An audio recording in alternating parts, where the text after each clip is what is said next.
Assalamualaikum warahmatullahi wabarakatuh. Kami dari kelompok 4 akan menyampaikan materi tentang aturan profesi guru dalam melaksanakan tugas sebagai guru sekolah dasar. Pertama-tama, kami akan memperkenalkan diri terlebih dahulu. Perkenalkan, nama saya Rizky Ayu sebagai pemateri. Assalamualaikum warahmatullahi wabarakatuh. Perkenalkan, nama saya Meru Utami. Saya di sini sebagai pemateri. Assalamualaikum warahmatullahi wabarakatuh. Nama saya Lanis Madi. Saya bertugas sebagai pemateri. Profesi guru menurut Sakti tahun 2016 halaman 104 menyatakan bahwa pengertian guru sesuai dengan Undang-Undang Republik Indonesia Nomor 14 Tahun 2005 adalah pendidik profesional dengan tugas utama mendidik, mengajar, membimbing, mengarahkan, melatih, menilai, dan mengevaluasi peserta didik. Dalam Kamus Besar Bahasa Indonesia, profesi adalah bidang pekerjaan yang dilandasi pendidikan, keahlian, atau keterampilan, kejuruan, dan sebagainya. Profesi adalah pekerjaan yang dilakukan sebagai kegiatan pokok untuk menghasilkan nafkah hidup dan yang mengandalkan suatu keahlian. Profesi guru adalah jabatan yang membutuhkan keahlian khusus karena pekerjaan guru ini tidak dapat dilakukan oleh seseorang tanpa mempunyai keahlian sebagai guru dan membutuhkan syarat-syarat khusus. Guru juga melaksanakan tugas keprofesionalan dengan kewajiban yang terdapat dalam Undang-Undang Republik Indonesia Nomor 14 Tahun 2005 pada pasal 20 yang antara lain adalah 1. Merencanakan pembelajaran, melaksanakan proses pembelajaran yang bermutu, serta menilai dan mengevaluasi hasil pembelajaran. 2. Meningkatkan dan mengembangkan kualifikasi akademik dan kompetensi secara berkelanjutan sejalan dengan perkembangan ilmu pengetahuan, teknologi, dan seni. Bertindak objektif dan tidak diskriminatif atas dasar pertimbangan jenis kelamin, agama, suku, ras, dan kondisi fisik tertentu, atau latar belakang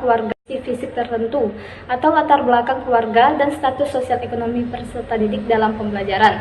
Ketiga, menjunjung tinggi peraturan perundang-undangan, hukum, kode etik guru, serta nilai-nilai agama dan etika. Dan yang keempat, memelihara dan memupuk persatuan dan kesatuan bangsa. Syarat-syarat guru. Dalam Undang-Undang Nomor 20 Tahun 2003 dan Peraturan Pemerintah Republik Indonesia Nomor 19 Tahun 2005 Bab 6 tentang standar pendidikan dan tenaga kependidikan memuat tentang persyaratan menjadi guru yang dimuat pada pasal 28, yaitu pertama, guru harus memiliki kualifikasi akademik dan kompetensi sebagai agen pembelajaran, sehat jasmani dan rohani, serta memiliki kemampuan untuk mewujudkan tujuan pendidikan nasional. Yang kedua, kualifikasi akademik sebagaimana dimaksud pada ayat pertama, tingkat pendidikan minimal yang harus dipenuhi oleh seorang guru yang dibuktikan dengan ijazah atau sertifikat keahlian yang relevan sesuai ketentuan perundang-undangan yang berlaku. Ketiga, kompetensi sebagai agen pembelajaran pada jenjang pendidikan dasar dan menengah serta pendidikan anak usia dini meliputi kompetensi pedagogik, kompetensi kepribadian, kompetensi profesional, dan keempat, kompetensi sosial. Keempat, seseorang yang tidak memiliki ijazah atau sertifikat keahlian sebagaimana dimaksud pada ayat 2 tetapi memiliki keahlian khusus yang diakui dan diperlukan dapat diangkat menjadi guru setelah melewati uji kelayakan dan kesetaraan. Tugas dan fungsi guru sekolah dasar. Pertama, guru sebagai pendidik.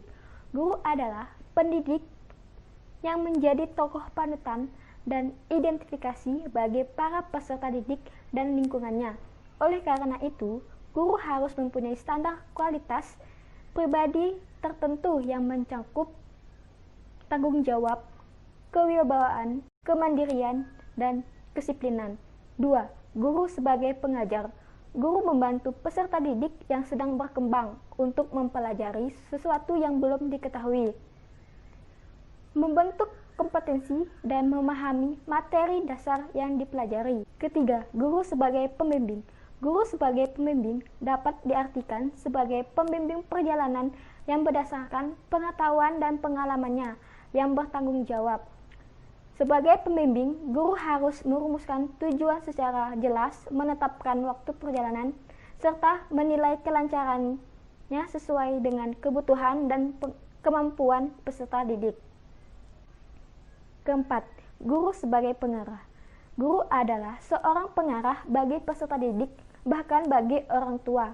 Sebagai pengarah, guru harus mampu mengajarkan peserta didik dalam memecahkan berbagai permasalahan yang dihadapi, mengarahkan peserta didik dalam mengambil suatu keputusan dan menemukan jati dirinya. Yang kelima, guru sebagai pelatih. Proses pendidikan dan pembelajaran memerlukan latihan keterampilan baik intelektual maupun motorik sehingga menuntut guru untuk bertindak sebagai pelatih. Guru bertugas melatih peserta didik dalam pembentukan kompetensi dasar sesuai dengan potensi masing-masing peserta didik. Yang keenam, guru sebagai penilai. Penilaian atau evaluasi merupakan aspek pembelajaran yang paling kompleks karena melibatkan banyak latar belakang dan hubungan serta variabel lain yang mempunyai arti apabila berhubungan dengan konteks yang tidak mungkin dipisahkan dengan setiap segi penilaian. Aturan guru dalam melaksanakan tugas sebagai guru SD.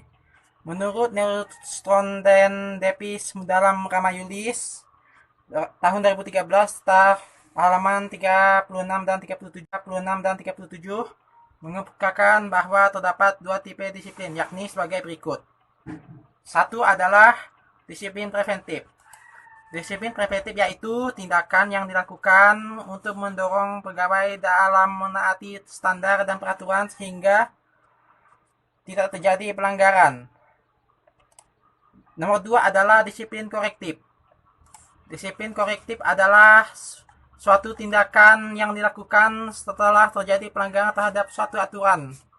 Jadi tindakan ini dimaksudkan untuk mencegah timbulnya pelanggaran lebih jauh sehingga tindakan di masa datang akan sesuai dengan standar. Penutup. Guru adalah pendidik profesional dengan tugas utama mendidik, mengajar, membimbing, mengajarkan, melatih, menilai, dan mengevaluasi peserta didik pada pendidikan anak usia dini, jalur pendidikan formal, pendidikan dasar, dan pendidikan menengah. Dalam menjalankan tugasnya, guru memiliki aturan yaitu disiplin guru, yang mana disiplin merupakan suatu sikap mental seseorang yang mencerminkan ketaatan terhadap aturan-aturan yang dilandasi oleh rasa tanggung jawab. Saat seorang guru menjalankan tugasnya dengan menerapkan aturan yang sesuai dengan standar, maka pelaksanaan kegiatan pembelajaran dapat berjalan dengan teratur dan tertib. Baik, sekian dari saya ucapkan Assalamualaikum warahmatullahi wabarakatuh.